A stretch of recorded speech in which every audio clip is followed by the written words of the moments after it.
আমরা যদি মসজিদের বাহিরে যদি রাজনীতি যদি হিসাব করি তাহলে আমরা এই যে বর্তমান যে ফেসিবাদী যে রাজনীতি তাহলে আমরা সেই রাজনীতি আমরা উপহার পাচ্ছি।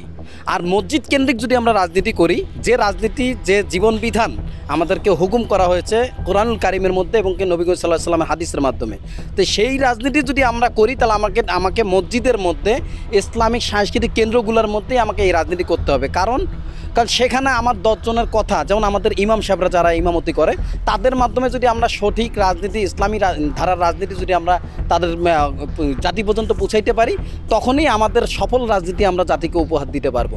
তা আমাদের উদ্দেশ্য কি? জাতীয় দেশের কল্যাণে আমাদের রাজনীতি করা। রাজনীতি তো কোনো একক রাজনীতির ভিতরে হওয়ার কথা না, তাই কি?